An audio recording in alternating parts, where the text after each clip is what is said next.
today with John. John is the master of Warlord, and we're going to have a great conversation with him and talk to you about your history and also about Warlord. So first of all, thanks a lot for allowing us back up here again. It's our second visit. We haven't seen the other video yet because we're still doing lots and lots with that, and we're going to be doing some reshoots at some point. But first of all, I want to talk to you about how you got into gaming, because you've been doing it for a long time. Yeah, probably a similar story to you. Yeah. It starts with Airfix. For most British people, buying Airfix kits, 20mm models, when I was a young lad, I suppose, and Timpo models as well. They were a bit bigger. So my father would buy me plastic kits for Christmas, cheap toys but very satisfying, and I just amassed larger armies. You know, it just grabbed me, I think. So what was the appeal for you? Because going from sort of model making from Airfix kits into gaming, into like tabletop gaming, it's a huge jump, isn't it? Or do you think it's quite close? No, I think I always wargamed. Yeah. So I'm a bit of a romantic gamer, really. Yeah. I find that people who actually know all the rules are cheating. Yeah. I rather like the romance of laying out all the models. Yeah. I can hear those bugles and hear the horses neighing and pawing the ground. So a lot of my time was spent just laying out the armies. Yeah. You know, kind of parades or in battle formations, and I could fill in the blanks in my head, really. Yeah. And then when I got to 11, I went to the library and found that there were actually some wargames books. You know, you could actually buy Don Featherstone's or Bruce Quarry, and some of these lovely old gentlemen, or Brigadier Young, who wrote the set called Charge. Yeah. Fantastic set of wargames rules, and then I realised there's a whole game there. So in the end, you could I think you also justify why you spend so much time painting all your models, because you think, I'm going to play this wargame. It's quite grown up, even if it isn't necessarily. Yeah. So from that point on, I mean, you've got quite a huge career in gaming, and especially in the tabletop side of it all. So how did you sort of progress into that? Well, I went and did a degree in psychology. Yeah. At Preston Polytechnic, a great seat of learning, and managed to fail it, which was most unusual. So rather than, I had to go home and explain to my parents that I'd wasted an expensive education, and was reading White Dwarf magazine from Games Workshop, and it had an advert in there saying quality control supervisor required for Citadel miniatures. So I thought, I could do that, I know what model soldiers are. So I wrote off, and very quickly got a phone call from Brian Ansell, who used to run Games Workshop with Citadel Miniatures, and he said, would you like to come for an interview? I said yes, because it was a bit uncomfortable at home. Yeah. And so he said, when can you come? I said, tomorrow? He said, yes, fine. So I drove up to Newark and met Brian Ansell, most interesting man, who was running Citadel Miniatures, which was the miniatures department of Games Workshop. They made them for Games Workshop, if you like. Yeah. And I met the great man, and we got on very well together. And he said, "Well, you've got the job. Start tomorrow." So, that's cool. Was he kind of like a mentor in some ways? Oh, very much so.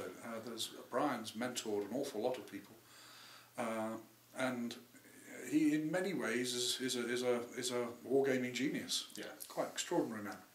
Oh, that's fantastic. So, are we talking about back in the days where they were hex-based, some of the stuff was hex-based? Because I remember the blister packs were like 50p.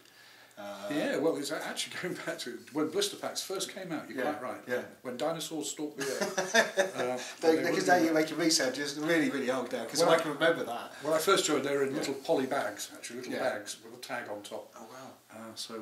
And the year before slaughter bases came in. Yeah. Yeah, because I remember going to my local gaming shop, which was a really weird mixture of kung fu, karate, and gaming stuff. Right. And then upstairs it had like a dance sort of section where you could buy like ballet clothing for and all that sort of stuff. Well, yeah, I did quite well with that. But it had one section it was just this little section for Citadel miniatures. What was the shop called? It was called Jade's. I remember Jade's. Yeah, I used to supply him, Yeah. So it had this small section when I first started, and it sort of expanded because the kids were going in and going, oh yeah, I'll buy that. But I remember buying the first ever sort of like Space Org, and it was like a lead miniature in a blister pack with a hexagon base with a slot. Basically. Seemed very sophisticated, didn't it? Well, it did. It was. Yeah, it was, because all the other stuff was like the Railpather and the D&D stuff that you used to find around laying around. So anyway, we're talking about me. Let's talk here talking about you. So you then joined GW. You were quality control. Well, I never did quality control. That's the funny thing. No, that's the job I went for, but they never really had a post for it. Yeah. So I think they just. I don't know why, but I just joined as a mail order troll. Yeah. And we were proud to be mail order trolls in those days. So yeah, it was pulling orders, serving under Rick Priestley, who was my brutal manager, with hair down to here. And then after a while, Rick moved on to write Warhammer. Go away and write Warhammer. So he went into the studio. So I got my hands on mail order, which is a great place to start in a company. Because you get to meet everybody at shows. You're constantly on the phones. This is pre-computers, obviously. So there is no internet. So because that was back in the day, we had like a service, like a section for like customer services and stuff. Well, like that. people would just have big order forms and sales sheets, and you'd send them out in the post. It was all done by mail order. Yeah. So if ever the post office went on strike, we were in big trouble. Yeah. Well, we had to make people redundant when the London post office went on strike. I still resent that from 30 years ago. Yeah, that was a huge thing. John shred away. Yeah, you got some dancing to. Yeah. And so we had to make people redundant because we just didn't get orders coming in. Yeah. So we're talking about that's at least 30 years ago. Yeah, I do remember that as well. But so, how do you progress from that, to Warlord? Well, I kind of worked my way up through the ranks when Games Workshop and Citadel merged properly. Yeah. In the end, became sales director for Games Workshop. A very, very proud point in my life. It's great. And after 25 years, I was sadly made redundant. And as a lot of people have been, but Games Workshop are really good teachers and trainers. They train you really well to understand all manners of stuff, particularly finance, which is. Might sound boring, but it's important. It needs to be done. And Games Workshop, as we know, don't do things as a charity. No. and nor can I, having 48 staff at the moment. So I left Games Workshop 7 years ago, and swearing I'd never do anything with model soldiers ever again. And I thought I'd go and do something else. And I thought, well, I'll just make a plastic set of Romans. Because I always wanted to do that. Rick and I always planned it out for years, but Games Workshop never wanted to do historical models. So I thought, well, I'll do that. And so, sure enough, we made a plastic set of Romans, and they sold very well. And then we thought, well, we'd better do some Celts as well, because it'd be rude not to. So it's just me and Paul Sawyer, ex-White Dwarf editor of Games Workshop. He was also made redundant, so we set up in my kitchen. And before long, we were selling quite a few plastic box sets, and we thought, well, we can't afford to do auxiliaries in plastic, so let's make some metal models. So before we knew it, we had a big, it was all Romans to begin with, and then after that we did English Civil War, which is my other passion, and the rest, as they say, is history. And it has been. It is history. There's a lot of it, isn't there? I mean, because you do Hail Caesar, you've got Pike and Shot. Pike and Shot, that's what I was going to say, and there's the other one, isn't there? There's it's the gunpowder. Black Powder. Black Powder. Now, Black Powder. Sorry, Black Powder was originally written by Jervis Johnson from of Blood Bowl fame, and we started playing those rules with Rick and the Perry twins, and we thought that's the way we'd like, that's the style of gaming we like, a bit gentlemanly type thing rather than super competitive. That's not what floats our boat. And Rick sold me that set because he wrote it up in the end, and he sold me the rights for a curry and a pound. A curry and a pound? Can't beat that, can That's you? fantastic. That is good. Yeah, Black Powder. And then a few years on, 4 years on into Warlord, we bought a company called Bolt Action, run by two great lads down south, but they were rather outgrown it. I think they'd outgrown them, they had real jobs as well. And so we picked that up. We thought it was a great name, Bolt Action, and started making a large World War II range. And finally, we came out with our Bolt Action game, asking Alessio Cavatori, who's also on this video, I think, to write us a great World War II game. And we did it in conjunction with Osprey. That's what I was going to ask you, because I noticed that there's a lot of Osprey logos on the books and stuff like that. So all their artwork in there. So they supply the artwork, and They in fact put it. We write the book. Yeah. And we do the mechanics and write the book, and they actually put it all together with their artwork, and they print it and they distribute it. So it was designed for us to get better distribution around the world. Yeah. And we sell it too, so we both sell it. That's fantastic, because I've got to say, I only sort of stepping into Biosh, I was very privileged to come round to your house and play a game with you. That was good fun. Which I really enjoyed. I was actually blown away by it, because it's a really easy game to learn. It's smooth, it moves quickly, there's no sort of stagnant sort of action to it. And I've kind of enjoyed, and I was saying to Alessio, the tank wars is absolutely beautiful. Yeah. Because it allows for the elements of progressing your crew. So you get the XP factor to the crew, so you can learn new skills, which is great for any campaign game that you're doing. And you also get the choice of building beautiful tank companies as well. Well, you managed to knock out that tiger, didn't you? Yeah, I did. Yeah. Well, actually, no, I pinned it, didn't I? I pinned it. Yeah. Effectively. Yeah. Knocked it out by doing a super manoeuvre where I came out of a bush and then turned to shoot it in the rear. Yeah, you got it. But it's things like that make the game really exciting. Now, a question that I asked you, which I thought was quite important, is how did you see the game? Did you see it cinematic? Oh, very cinematic, definitely. Or historical? And you were. And when we were talking, you sort of you mentioned you liked the feel of both to it. Well, it's very important to get the details right, because gamers deserve something to look exactly like a Sherman tank or a Panzer Grenadier. But there's too many manufacturers, in my opinion, who make things that are a bit dull or static. Yeah. So our standard bearers for the Romans or for the Napoleonics, they're not just standing there holding a stick. They have to be doing something heroic or magnificent, or something with pathos in it. Yeah. And if I had to decide between painstaking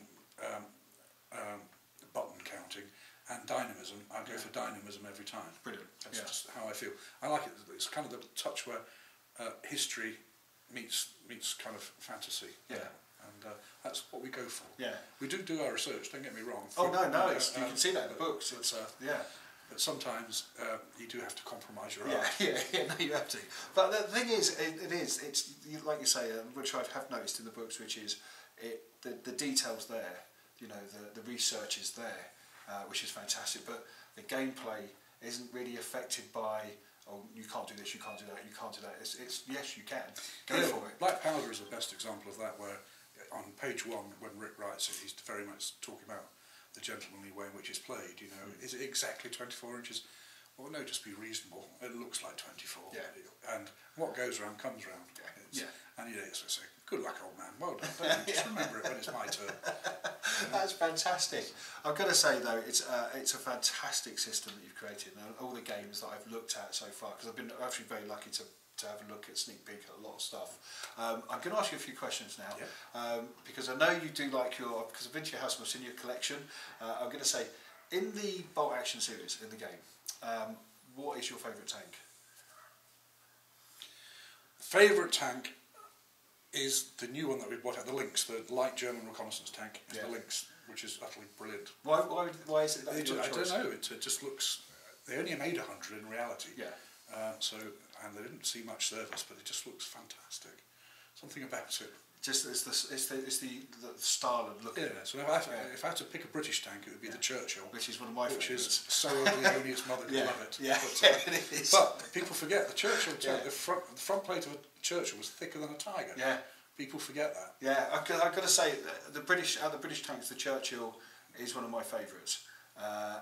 But if it's an American tank, which is your all-round favourite American tank? Chaffee, the light from Chaffee. Brilliant, because I just got one. Yeah. No, that's now because the reason I got that was because I watched a fantastic documentary. Because since learning about the game, I've found myself wanting to learn more. So I've been researching more, so I can, at least when I'm building something, I know about it. And I've got to say, the Chaffee is, or the Chuffy, is it the Chuffy? Chaffee, I think. Chaffee, yeah. It's only because I've got a friend called Chuffy, which is brilliant because he'll love this. But I've got to say, it's a beautiful looking vehicle, and it is. But I've got to say, still classic. It has to be a Sherman for me. And I was talking to Alessio. He said it was a very friendly looking tank. Yeah, because it reminded him of something that a child could draw. Yeah, it's a classic tank. Yeah, it's got that stuff. If a child drew a tank, it looked like a Sherman.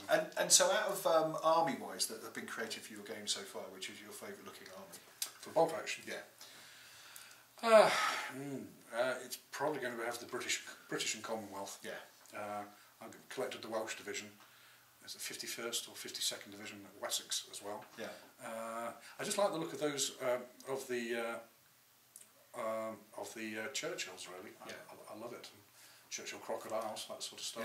Yeah. And because you've got the crocodiles as well. You know, the old Tommy Atkins looking like a sack of spuds. Yeah. It's not a smart uniform. Yeah. But it looks fantastic then, doesn't it? Okay, let's talk about quickly the Dad's Army range, because I know that's something that you're very excited about. Yes. And so how did that come around? Oh, well, I just thought it would be great fun if we could do it, so we just wrote away for the licence, and blow me, they said yes, no problem at all. Lovely lady we dealt with, and she thought that the surviving members of the crew, of which there's only 2 or 3 now, she thought they'd find it a neat thing to do, so we got a deal together, and it's gone very well.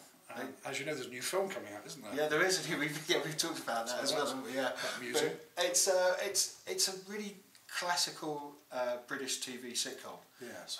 And it's something that I think is, even for my generation and my grandparents' generation, something that they really enjoyed.